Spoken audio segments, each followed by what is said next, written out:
Banyak orang yang bilang, dan mungkin ini terbukti oleh riset juga ya, semakin mudah kita mempelajari satu hal, dan semakin kita fokus sama satu hal itu, semakin besar juga peluang kita buat sukses. Bahkan kalau dari kecil, kita udah tahu minat dan bakat kita apa, ya udah fokus aja ke bidang itu. Tapi sayangnya realita tidak berjalan seperti itu. Gak semua dari kita ternyata bisa menemukan minat dan bakat kita sejak dini. Kalaupun menemukan, ternyata bisa aja salah. Alhasil kita juga nggak tahu pasti apa hal yang harus kita kejar, apa hal yang harus kita pelajari. Seringkali kita juga salah jurusan, salah karir, loncat sana, loncat sini, merasa ketinggalan, merasa mengalami quarter life crisis. Tapi gimana kalau gue bisa bilang ya, bahwa ternyata kebingungan lo ini adalah hal yang bagus? Gimana kalau gue bilang, ternyata fokus di satu hal aja, apalagi dari kecil, itu bukanlah satu-satunya pilihan yang tepat?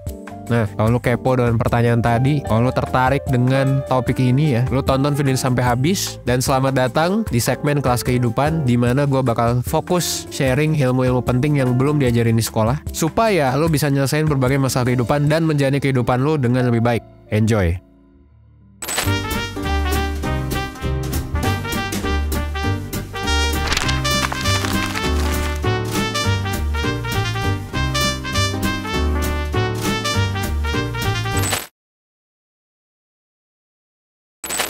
Fokus di satu hal aja, itu nggak selalu baik. Orang-orang yang hebat yang sering lo tonton di TV ya, di internet, kayak atlet, pemusik, dan lain sebagainya, memang banyak ya yang sudah fokus kepada hal tertentu sejak kecil. Bahkan gua aja nggak bisa dibilang instan. Bikin 1% ini ya, gua dari SMA, gua udah nulis dari SMP bahkan. Gua nulis di Tumblr, SMA gua ngeblog gitu ya. Ikut blog competition, kuliah juga ikut kompetisi esai dan lain sebagainya, sampai akhirnya mungkin lu pikir sekarang kontennya bisa jadi 1% cukup daki. Kalau contoh lain ya banyak lah ya. Contohnya Lionel Messi. Messi udah latihan bola dari umur 5 tahun, pindah ke Spanyol usia 13. Dari 5 tahun loh ya, buat ngejar mimpinya. Fokus dari kecil dan tidak fokus di dunia sekolah juga. Gak heran kalau sekarang dia bisa jadi sukses dan jadi pemain terbaik di dunia. Work ethicnya bisa diacungkan jempol. Lu tanya aja pelatih Messi. Pertanyaannya, berapa banyak sih orang yang bisa end up kayak Messi? Apakah tidak ada orang seperti Messi lain di luar sana gitu? Ya realitanya tidak sebagus itu ya. Gak semua orang yang fokus di satu bidang sejak kecil itu bisa sukses Messi. Kalau bahkan berdasarkan data dari US, chance seseorang buat jadi atlet profesional aja bisa jadi sekecil 1,6%. Artinya apa? Di antara 100 atlet yang jadi kebanggaan sekolah, paling 1-2 orang aja. Ya lu pasti tahu lah, lu kenal temen-temen lu yang jago bola, jago futsal dulu. Sekarang kerja jadi apa? Ya pasti bukan futsal gitu ya kebanyakan. Atau misalnya ada faktor eksternal lain, kayak misalnya kasus Piala Dunia U20 kemarin. Ketika mimpi anak muda Indo itu dijegal sama ya berbagai macam hal. Intinya faktor eksternal lah. Lu jadi kagak bisa main, padahal lu udah ninggalin sekolah. Bahkan ada satu pemain timnas yang ngeluh, aduh gua cuma bisa main bola gitu, gua kagak bisa dapat kerja karena nggak punya skill lain. Nah, seperti inilah gitu kan. Even ketika lu udah nemu bidang yang cocok, lu bisa aja jago, lu jago banget. Lu tetap harus berhadapan dengan realita ya, dengan perkembangan teknologi, dengan faktor eksternal, dengan politik. Bidang yang lu jago sekarang belum tentu harus lu fokusin. Dan ketika lu tidak fleksibel, lu tidak siap, lu sangat batu, lu terlalu idealis. Ya udah tinggal nunggu waktu aja gimana lu end up kayak Nokia gitu. Yang kayak they did nothing wrong, tidak melakukan kesalahan sedikit pun, tapi kok orang jadi nggak ada yang pakai lagi. Nah, that's why kita harus bisa melakukan yang namanya pivot ya, berubah. Gimana caranya?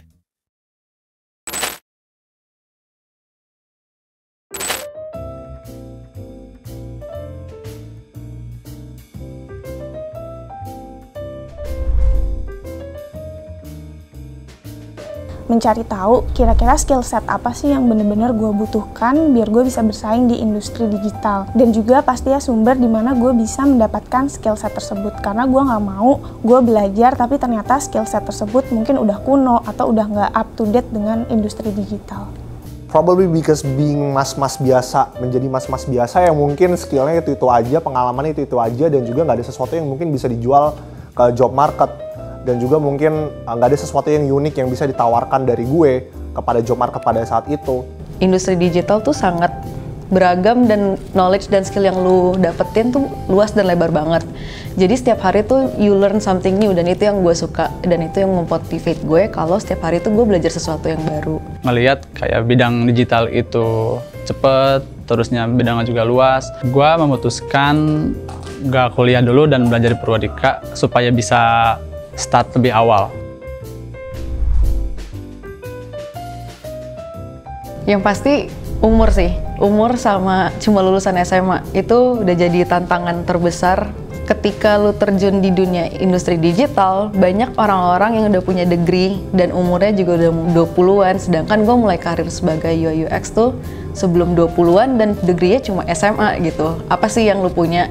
Cuman gue tetap nge-motivate diri gue dengan kuncinya emang di skill aja gitu. Kalau misalkan lu bisa dan lu mau untuk belajar, bisa. Insecurity itu tetap nge-haunt gue sampai saat ini. Ketika gue ngerasa gagal atau lagi nggak produktif, itu lumayan sempet ngemakan gue halfway through gue berkarir sebagai UI UX, dan sempet mikir kayak apa gue salah ambil path ya, apa gue kuliah aja, karena kayaknya secara mental emang belum siap.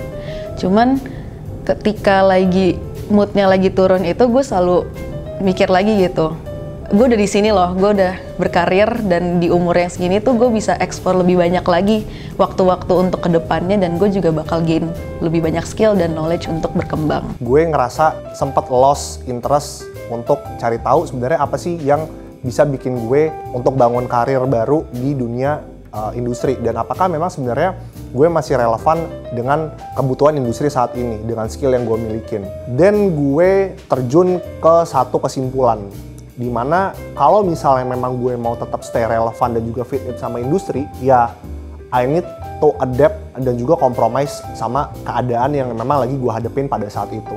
Nah, kekhawatirannya waktu itu lebih ke kira-kira how fast sih gue bisa keep up sama industri gitu kan. Dan itu tadi, skill set yang gue punya tuh udah cukup belum sih untuk si industri ini. Jangan sampai apa yang gue punya ternyata udah nggak up to date, udah nggak sesuai dengan kebutuhan industri. Kadang passion kita tuh bisa sering berubah loh. Jadi kayak misalnya kita punya passion yang A, dalam sebulan dan 1 tahun ke depan itu bisa berubah. Jadi selalu update dengan industri itu membuat kita bisa cukup relevan sih dengan keadaan, dan dengan punya banyak skill set, dengan banyak punya ya pengetahuan lah mungkin bahasanya, itu kita akan bisa kepake sih ilmu kita. Harus oportunis juga gitu. Jadi kita bisa memanfaatkan situasi yang terbaik, kalau buat gue sih itu sih. Belajar untuk konsisten dan beradaptasi. Karena dunia industri digital itu kan sangat fast paced dan sangat abstrak gitu. Semuanya trending, semuanya kayak cepet banget pace-nya. Dan itu bikin gue belajar untuk konsisten, untuk mempertahankan apa sih purpose awal lu atau tujuan lu ketika melakukan sesuatu. Lu bisa nggak keep up sama trending, atau bisa beradaptasi di case-case atau flow-flow kerja yang berbeda. Dan itu cukup ngegali nggak cuma hard skill gue, tapi soft skill gue juga jadi berkembang. Hal baru apa lagi nih gitu di dalam UI UX design, atau bahkan hal semacamnya yang bisa bikin gue bisa nopang karir gue di beberapa tahun selanjutnya. Gimana gue bisa melihat persepsi yang lebih luas tentang masalah-masalah yang dimiliki oleh brand, atau misalnya dalam kasus gue adalah klien gue. Karena masalah yang dimiliki oleh setiap brand atau beda industri itu pasti masalahnya beda-beda. Jadi kalau gue punya skill atau point of view yang lebih luas, tentu gue bisa cari solusi yang lebih baik juga, dan juga strategi untuk membantu brand tersebut. Lo mungkin kenal sama smartphone ini BlackBerry. 10-15 tahun lalu, BlackBerry ini jadi raja smartphone. Ini tuh adalah simbol orang-orang kaya kalau zaman gue SMP atau SMA. Jadi kalau lu SMP, zaman gue tuh lu punya BlackBerry, wah udah berarti lu kaya. Berarti lu kaya, mungkin most likely lu ke sekolah dianterin pakai Alphard. Tapi sekarang namanya tuh sudah tidak kedengaran lagi. Apakah BlackBerry punah? Tidak ya, tidak sama sekali. Ternyata BlackBerry berhasil bangkit dan berubah. BlackBerry sekarang itu jadi perusahaan cyber security. Jadi makanya kalau lo lihat HP-nya presiden, ya pakai BlackBerry. Dari sini kita bisa belajar gitu ya, kalau cara kita bisa aja stay relevant ketika kita jadi adaptif. Meskipun kita dihantam realita, dihantam iPhone ya, terus dihantam Nokia. Gue inget dulu tuh yang ngetren tuh E63. Belum lagi dihantam Android yang mulai muncul dari mana-mana. BBM udah, wah kagak relevan lagi, udah ada Line, udah ada WhatsApp gitu. Akhirnya kan mati perlahan. 1% juga sama sih. Dulu kita bahas mental health, terus besok kita bahas life skills. Sekarang kita bahas mungkin lebih luas ya, life skills yang jauh lebih luas lagi. Jadi 1% sendiri pivot guys. Kita tuh pivot setiap tahun. Kita ngelihat tren pasti. Ini apa yang rame dan lain sebagainya. Nah dan kalau lo lihat, sebenarnya ini juga dilakuin oleh orang-orang yang cukup sukses, orang-orang yang cukup hebat di dunia. Contoh yang paling simple, Elon Musk. Elon Musk itu punya 2 gelar S1 di bidang yang beda banget. Dia S1 di fisika dan S1 ekonomi. Bisnisnya pun bidangnya beda-beda. Dia pertama kan di finance ya, PayPal sama Hex.com. Habis itu dia move ke SpaceX sama Tesla. Habis itu sekarang jadi sosial media. Meskipun ada satu benang merah di semuanya ya, yaitu teknologi. Tapi kalau lu lihat, minatnya tuh banyak banget. Lu kalau lu lihat Einstein, gitu ya, Einstein juga dia nggak hanya fokus ke fisika cuy. Lu coba lihat aja biografi. Di zaman VUCA kayak gini, itu sangat volatile banget. Volatility itu cukup tinggi. Banyak perusahaan yang akhirnya tuh dan banyak profesi yang tergantikan kalau kita nggak mau berubah. Jadi kita harus bisa berubah guys, harus bisa jadi fleksibel. Nah jadi kesimpulannya adalah lu fokus di satu bidang dan lu terlalu idealis, itu bisa jadi problematik karena dunia itu terus berubah. Apalagi nih kalau lu kebetulan ya, lu pertama merasa nggak cocok, lu kedua lu ngerasa industri ini nggak ada masa depannya, lu ketiga lu ngerasa kayak bingung ke depannya mau gimana. Nah di sini berarti lu harus melakukan sesuatu ya kan? Kan bisa aja passion lu tuh berkembang, berubah. Yang awalnya lu suka jadi enggak. Decision making lu juga berkembang, lu jadi bisa ngebedain mana industri yang punya masa depan yang cerah, mana juga yang enggak. Dan itu bukan sesuatu yang memalukan, justru itu adalah tanda yang baik. Gak usah naif lah, pindah haluan tuh wajar. Yang jadi masalah adalah ketika lu udah tahu lu salah jurusan, lu salah karir, lu stuck, tapi lu malah maksain terus buat fokus dan gak berusaha nyoba hal lain yang bisa jadi akan lebih cocok dari bidang lu sekarang. Atau batu gitu ya, keras kepala, udah tahu industrinya mau mati, udah tahu lu dikejar sama orang, udah tahu kompetitor banyak, masih aja kekeh di bidang itu. Naif banget ya. Jadi usia 20-an itu memang, apalagi nih banyakan usia 20-an ya, ini tuh pencarian jati diri dimulai di sini. Tuh ini tuh masa-masa sampling period alias belajar dan eksplorasi banyak hal buat nyari tahu bidang yang cocok. Dan ini adalah masa-masa labil juga ya. Lu di umur 20 tahun bisa aja lu mau jadi suatu hal, lu mau jadi dokter, lu mau jadi desainer dan sebagainya. Tiba-tiba beberapa tahun kemudian kok tiba-tiba gak semangat, jadi bosan, jadi boring. Itu adalah tanda-tanda di mana lu harus menjadi hal ini, yaitu expert generalis.